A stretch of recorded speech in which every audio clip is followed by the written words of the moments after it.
समापन कार्यक्रममा उपस्थित हुनुभएका हाम्रा नगर प्रमुख, हाम्रा अभिभावक रामेन खाडज्यू, महिला नेत्री नगर उपप्रमुख जानेश्वर चौधरीज्यू हामीमा विदा भएर गइसक्नु भएको छ। मञ्चमा आसीन पूर्व वडा अध्यक्ष, सामाजिक व्यक्तित्व, जनजाति मावि व्यवस्थापन समिति अध्यक्ष तिवाकर ढकालज्यू, हाम्रा आज 35 दिनसम्म लगातार तपाईहरूलाई यो वाद्य वादन तालिम दिनुभएका मेरा सहयात्री राष्ट्रिय लोक भजन टोलका प्रतिष्ठान जिल्ला कमिटी उपाध्यक्ष, यस कार्यक्रमका प्रमुख प्रशिक्षक पढेलज्यू, मञ्चमा आसीन यस मन्दिर व्यवस्थापन समितिका उपाध्यक्ष श्याम थापाज्यू, टोल वडा सदस्य मित्रलाल नेपालीज्यू, हरिमाया नेपालीज्यू, गोविन्द श्रेष्ठज्यू लगायत यसै केशवबाल आमासँगको अध्यक्ष लक्ष्मी कार्कीज्यू, विभिन्न विद्यालयबाट आउनुभएका विद्यालय व्यवस्थापनका सदस्यज्यूहरू, आमासम्मका अध्यक्षज्यूहरू, टोल विकासका अध्यक्ष तथा प्रतिनिधिज्यूहरू र यो आज तिलोत्तमा नगरपालिका वार्ड नम्बर 4लाई सङ्गीतमय बनाउनको लागि असाध्यै हर्ष ऊर्जाका साथ यो तालिममा सहभागी हुनुभएका हाम्रा प्यारा मेरा बहिनीहरू, छोरीहरू म हरिवार छेत्री तिलोत्तमा नगरपालिका वार्ड नम्बर 4को तर्फबाट न्यानो अभिवादन व्यक्त गर्न चाहन्छु। हो सिक्नु, सिकाउनु र हामी कतिसम्म सफल त्यो परीक्षा भएका छौँ त्यो हजुरहरूको हामीले परीक्षा ल्याएको होइन। हाम्रो अघि भने जस्तै गरेर हाम्रो यो सिकाइको चरण हामी पहिलो चरण पार गरेका छौँ। मैले के भन्न खोजेको भन्ने गरिन्छ, सिकाइ कहिले पनि सकिँदैन, पढेर कहिले पनि सकिँदैन। तर हामी कति त्यो पछि हाम्रो लगाव छ त, हाम्रो कति ध्यान छ त, हामीले त्यो सिक्नको लागि कति बल गरेका छौँ त। हामी बिहानै बेलुकी हाम्रो छोटो गाली भन्ने गर्छौँ, सबैलाई थाहा छ। पढेन भनेर, स्कुल गएन भनेर, बिहान उठेन भनेर हामी गाली भन्छौँ कि भन्दैन? भन्छौँ नि। भने जस्तै गरेर सबै शिक्षा हो। शिक्षा हासिल गर्नु र शिक्षाबाट हामी सफल हुनुको लागि लामो सङ्घर्ष गर्नुपर्छ।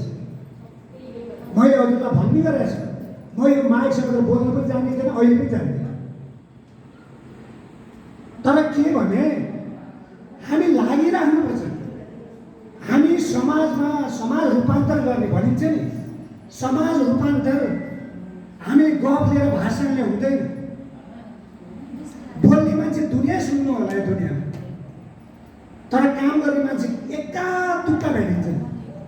तपाईँले भने जस्तै गरेर घरमा राम्रै पढ्ने छोड्छन्, हाम्रो केटाकेटी भेट्छ। म पनि दिक्क परेछु मेरो नाति नातिनीसँग।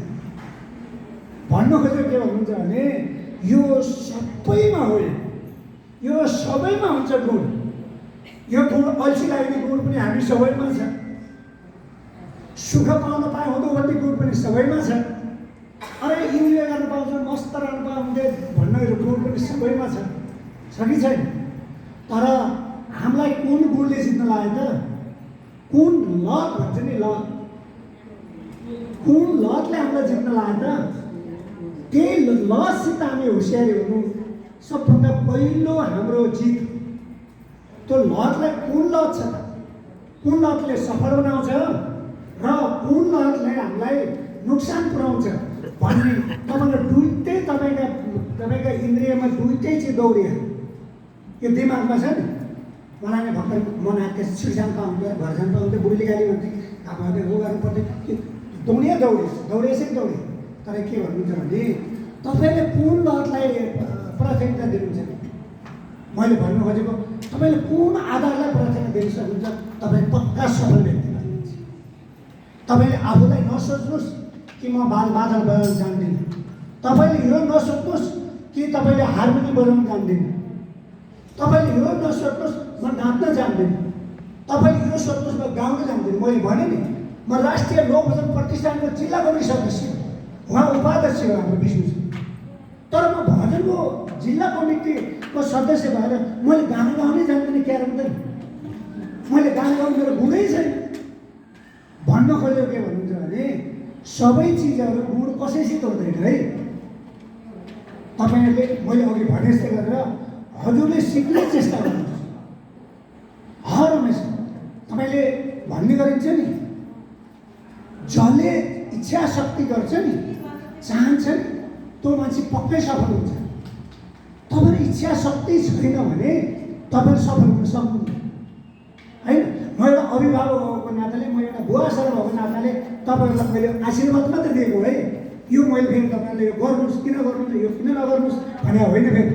तसर्थ म धेरै कुराहरू भन्न अति मन छ मलाई तपाईँहरू। फेरि पनि यो कार्यक्रम अति लामो भइसक्यो, धेरै लामो भयो। हामीलाई धेरै कुराहरू अघि हाम्रो प्रमुखजीले, उपप्रमुखजीले, मभन्दा अघि बोल्ने सबै साथीहरूले भनिसक्नु भएको छ। तिनी कुराहरू दोहोऱ्याउनु पर्दैन।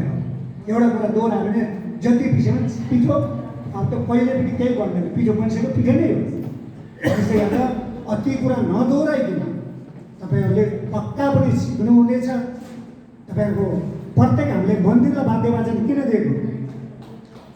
यो मन्दिर राख्नलाई किन ओडाले वाद्य वाचन दियो भने के गरौँ?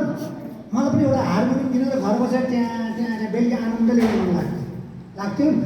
तर के भन्नुहुन्छ भने हजुर एउटा लक्ष्य त तपाईँहरूको मन्दिरमा जाने बस्ला नि, त्यो हार्मोनियमले बोलाउला नि तपाईँहरूलाई मन्दिरमा, यो मादलले बोलाउँदा तपाईँलाई मन्दिरमा भनेर यो कार्यक्रम पनि सुरु गरे है। अन्त भन्न खोजेको हामी खुसी रहनलाई मामरी सम्पत्ति भएन, मामरी 2 तला घर भएन, मामरी मलाई छोरी जन्मियो, छोरा भएन, मलाई त छोरा जाँड खाएर सतायो, मलाई के भएर सतायो, यो छोडिदिनुहोस्। तपाईँ जहाँसम्म तपाईँ खुसी रहनुहुन्छ नि दुनियाँ खुसी छ। आज मैले किन यो भन्न चाहेको भने मैले 4 ओडाको सबको मुखमा मुस्कान देख्न चाहन्छु। तपाईँहरू सबै हाँसेको देख्न चाहन्छु। तपाईँहरू सधैँ खुसी भएको देख्न चाहन्छ।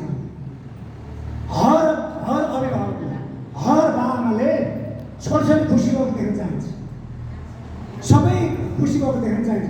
मैले भन्न खोजेको हामी जे लाउँला, जे खाउँला, तर हामी खुसीले बाँच्न सिकौँ, सङ्गीतमय बाँच्न सिकौँ। सकिन्न सबै चिजले पीडाले झेल्यो भने मन्दिरमा आएर भजन गाएको आधा तपाईँ रोग सक्ति हुन्छ, आधा सन्तुष्टि मिल्छ तपाईँ नाच्नु भने। म बुढो मान्छे नाच्नु जाँदा नाचेको नै होइन। तर के भन्नुहुन्छ भने हर हमेसा सङ्गीतले तपाईँलाई सधैँ खुसी बनाउँछ। सङ्गीतले तपाईँको सब रोग दूर गर्छ। योगा र सङ्गीत सबै दुई भएन। त्यो भएर यो हलमा बिहान तपाईँको 5 बजी योगा किन हुन्छ? तपाईँले कति भाग्यमान साथीको भेटमा हुने साथीहरूलाई भने है, सबैलाई भने हामीले यस्तै अरू सबै वडा बनाउनु, सबै टोलमा बनाउनु कति खुसी हुँदा सबै ठाउँ भयो कस्तो हुँदो। हामीले स्कुलमा पनि बनाउने भने स्कुलमा पनि यो कार्यक्रम चलाउँ न सर भनेर स्कुलमा जनरल स्कुलमा चलाउँ भनेर। आज अरू केही नभयो नि हाम्रो 3टा मन्दिर छ। 3टा मन्दिरमा बसेर बेलुका भजन गाउने, योगा गर्ने, रमाउने, हाँस्ने जे छ सुक्खा रोटी रोके पनि हामी खुसी रहन्छौँ, सब खुसी रहँदैन हुन। मैले विनम्र अनुरोध गर्दै आज यत्रो लामो समयसम्म परिचय यहाँ आएर यो सिक्ने चेष्टा गर्नुभयो, यो समय दिनुभयो। यसमा विशेष गरेर तपाईँहरूलाई म यो समय दिएर सबै काम बिताएर यो यहाँ सहभागी भएर हाम्रो यो वाद्य वचनलाई यो तिर्नमा नगरपालिका वार्ड नम्बर साल अघि मेसाले भने जस्तो गरेर हाम्रो यस्तो टिम गर्नुपर्छ यसले भन्नुभएको थिएन कि अब हामी हाम्रा 17 वडाको हामीले कम्पिटिसन गराउँछ भन्नु क्या पता वडा अध्यक्षले हाम्रो ज्ञानै तोडिन्छ कम्पिटिसन गराउँछ कि गराउनु पर्छ नि त मलाई त भन्न खोजेको के भन्नुहुन्छ भने त्यो के भने त्यो हामी त्यो तरिकाले हामी आफ्नो गरी लानु त्यो ठाउँमा हामी भन्नुहुन्छ नि म त बक्साकै हो कि जित्दै जानु पऱ्यो, लड्दै जानु पऱ्यो, फुट्नु पऱ्यो, नाम भान्नु पऱ्यो, सबै गर्नु। तर के भन्छ भने त्यहाँ सङ्घर्ष गरेर जानु पर्छ, फलानु हो भनेर आएर जानु पाइन्छ नि। अनि त्यो पिक्न परेको यो छालालाई जति सक्यो ठटाउनु पऱ्यो, ठटाटको सबै फुर्सद सिक्ने सबै तपाईँलाई अघि भने जस्तै गरेर तपाईँ सधैँ भ्याउनुहुन्छ भने सुन्ने बेलामा एकछिन भएन हरे राम हरे कृष्ण भनेर सक्नुहुन्छ त होइन, सक्नुहुन्छ मादल भइरहनुहोस्। तपाईँले सुत्ने बेलामा एकछिन आनन्दले भगवान् नामले बिरामी मिठो मिठो सुत्नुहुनेछ भन्दै म हाम्रो परिषदज्यूलाई खास विशेष गरेर यो लामो समय अति लामो समय हाम्रो 35 दिन सकेसम्म हामी अनुरोध छ। आफै भन्नुभएको छ म छुट्टी मिलाएर शनिबार हुन्छ कि छुट्टीमा हुन्छ कि ल अध्यक्षज्यू मैले सिकाउने कसरी गर्छु भन्नुभएको छ।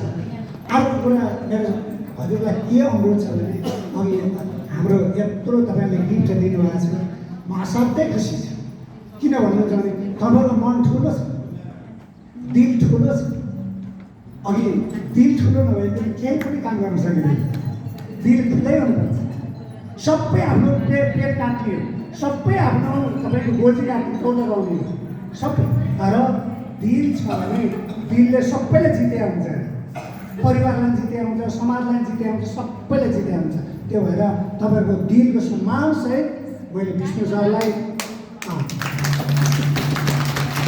सम्पूर्ण उद्योगबाट हाम्रा अतिथिज्यूहरू, टोल विकास अध्यक्ष प्रतिनिधिज्यूहरू, मेरा सहयात्री वडा सदस्यज्यूहरू लगायत मेरा मेरा सङ्गीतमा मेरा प्यारा बहिनीहरू, मेरा छोरीहरूलाई, मेरा दिदी बहिनीहरू, मेरा बहिनीहरू, मेरा छोरीहरूलाई म तिरतमा नगरपालिकाको तर्फबाट मेरो व्यक्तिगत तर्फको हार्दिक शुभकामना व्यक्त गर्न चाहन्छु। साथै यो नयाँ वर्ष 2082 साल तपाईँको यस्तो तपाईँको खुसी रहोस्। मैले अघि भने जस्तै गरेर हजुरको चेहरामा सधैँ मुस्कान आइरहोस्, सबै हाँसिरहोस्, रिस उठे पनि रिसलाई पोछि फालिदिनुहोस् र तपाईँ मुस्काइरहनुहोस्। यो साल हाम्रो सबै खुसीको साल बन्नेछ, सुखको साल बन्नेछ, हामी आनन्दको साल रहनेछ, हामीमा शक्ति छ, सबको माया गर्ने साथ रहनेछ, हामी सबलाई माया गर्नेछ। भाइ कोही यहाँ राजनीति छैन, कोही केही छैन, कोही जात छैन, कोही भात छैन, केही छैन। हामी सबैको मन एउटै हो, हामी सबैको खुन आउँछ गाले यो भने दुख्छ, बोल्न शरम लाग्छ, नाच्न शरम लाग्छ, हामी सबैकै भनेपछि हामीको भगवान्ले केही फरक दिएको छैन। हाम्रो सोच मात्रै फरक राख्यो भने हामी सफल अब्बल र सोच सामाजिक हाम्रो एकदम वार्ड नम्बर 4 बन्नेछ भन्ने अपेक्षाका साथ तपाईँहरूलाई फेरि पनि म आज यो समापन कार्यक्रमको भव्य सफलताका साथ समापन भएको र तपाईँहरूलाई उत्तर प्रदेश